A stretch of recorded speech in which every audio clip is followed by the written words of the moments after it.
Assalamualaikum warahmatullahi wabarakatuh. Pada bagian ini akan dijelaskan mengenai fungsi dan dari keseluruhan tab animation pada aplikasi Indosoft. Nah, untuk yang pertama, untuk menjelaskan beberapa menu ini, saya akan membuat sebuah slider, dan sekaligus indikator untuk menunjukkan nilai dari sebuah variabel agar memudahkan kita dalam memperagakan fungsi-fungsinya.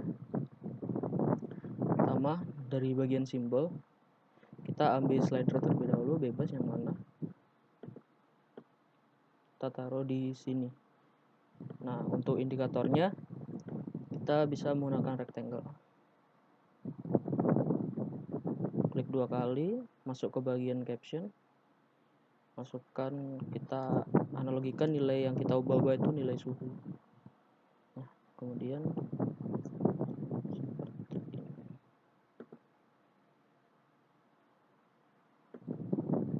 Suhu. Kita cek apakah sudah ada suhu. Ini sudah ada, saya buat tadi. Tipenya integer. Nah, lalu kita hubungkan slider tersebut agar mengontrol nilai tag suhu. Dengan minimal 0 sampai 100, tagnya kita ambil suhu.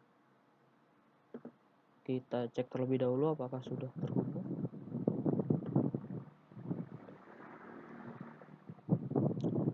Tadi saya sudah buat screen baru, ya, screen animation khusus untuk bagian ini. Nah, terlihat sudah terhubung. Setelah itu kita akan lanjut untuk bagian yang pertama, yaitu bagian komen. Nah, bagian komen ini sebenarnya kita sudah pakai shortcutnya berulang kali, yaitu seperti ini. Nah, ketika kita klik 2 kali pada bagian button ini tidak ada apa-apa. Nah, tapi kalau kita klik komen, fungsinya akan sama dengan klik komen yang ada pada bagian object properties. Memiliki fungsi yang sama dengan komen pada bagian animation. Kita klik, nanti dia akan muncul komen juga. Fungsi-fungsinya sama. Nanti yang kita gunakan adalah nilainya itu akan bertambah ketika di up, yaitu ketika tombol dirilis. Kita ambil nilai dari suhu tadi. Nilainya akan bertambah secara berurutan dengan nilai 1. Kemudian kita kembali ke tombol, ke bagian button untuk mengubah namanya. Suhu naik.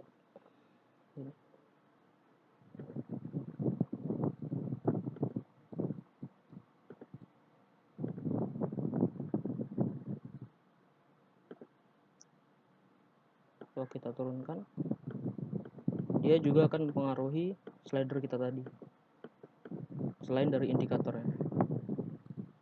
Itu fungsi komen. Untuk fungsi-fungsi di bagian komen bisa dicoba sendiri. Selanjutnya kita akan menggunakan hyperlink. Nah, hyperlink ini fungsinya sama seperti pada bagian PowerPoint, yaitu dia menghubungkan kita dengan link yang berada dari luar aplikasi ini. Nah, masih button dan komen, tapi kalau kita klik hyperlink, dia akan muncul bagian baru, yaitu hyperlink. Nah, untuk URL-nya kita bisa ambil salah satu contoh website. Di sini saya ambil learning, bisa di copy, kemudian dipindahkan ke yang tadi. Untuk namanya kita rubah menjadi Go.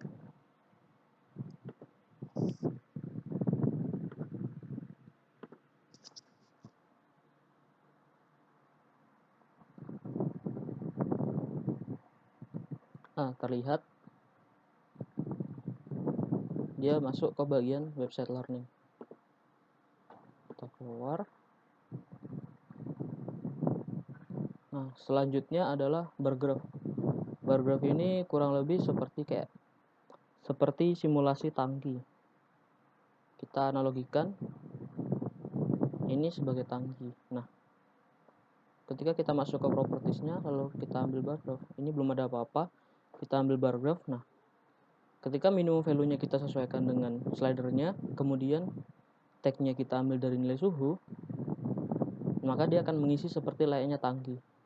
Mengisinya bisa searah vertikal maupun secara horizontal, tapi saya akan peragakan secara vertikal.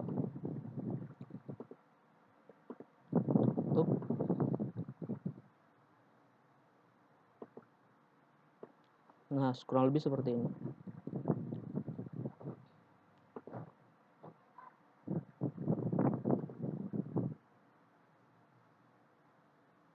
Kemudian text data link. Text data link itu kurang lebih sama seperti yang sebelum-sebelumnya, yang sering menggunakan data link. Kali ini saya akan menggunakan, kalau kemarin saya menggunakan nama, sekarang saya akan menggunakan suhu. Kita rubah menjadi tipe string. Di sini. Kita taruh di bawah sini.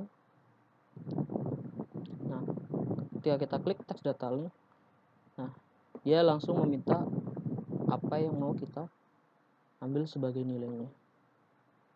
Suhu sudah kita ambil. Kemudian kalau di bagian yang tadi kita input enable, dia akan bisa nilainya diganti di bagian yang kita run tadi. Nah, kemudian kalau kita pilih bagian project dan view, kita bisa mengatur nanti ketika nilainya dirubah itu langsung merubah seperti pengetikan pada bagian value di text expression atau pakai keypad. Nah, untuk lebih jelasnya seperti ini.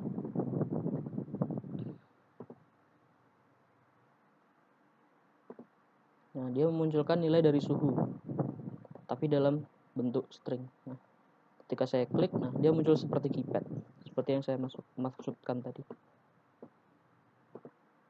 23, nah, nilainya menyesuaikan semua. Selanjutnya, saya akan membahas tentang color. Nah, color ini dia fungsinya hampir seperti bar graph, namun dia berfungsi untuk merubah warna.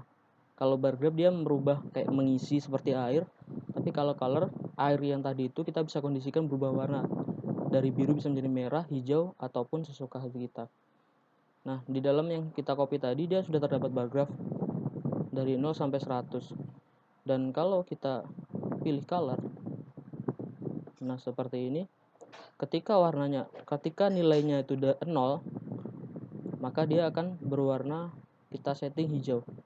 Nah, hijau ini akan terus aktif selama batas atasnya belum kita tentukan. Tapi kalau batas atasnya kita tentukan 100 misalnya, maka dia akan menjadi merah.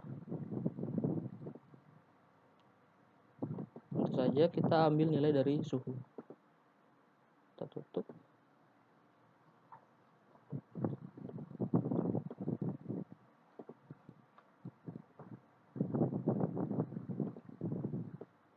Pertama dia akan hijau, tapi ketika udah mencapai 100 dia akan menjadi merah. Seperti itu. Batas-batasnya kita bisa buat level seperti merah, hijau, dan kuning. Tergantung selera masing-masing. Untuk bagian yang selanjutnya itu visibility atau position. Nah, ini kita bisa mengatur untuk membuat apakah slidernya hilang, indikator, ataupun bar graph, ataupun color yang tadi. Nah, sebagai contoh, kita mengambil nilainya itu menggunakan checkbox. Kita taruh di sini.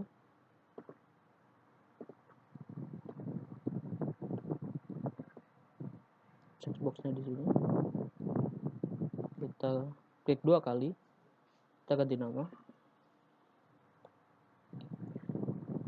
Kita ingin menghilangkan bagian slidernya.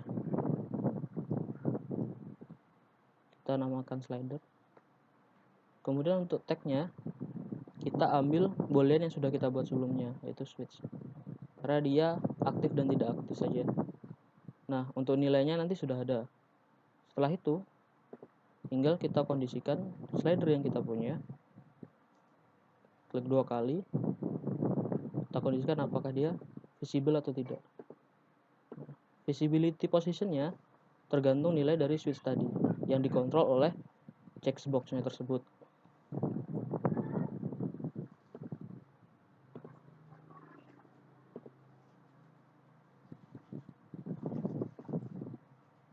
Nah, slidernya kalau di nol kan dia tidak ada, kalau diaktifkan dia ada.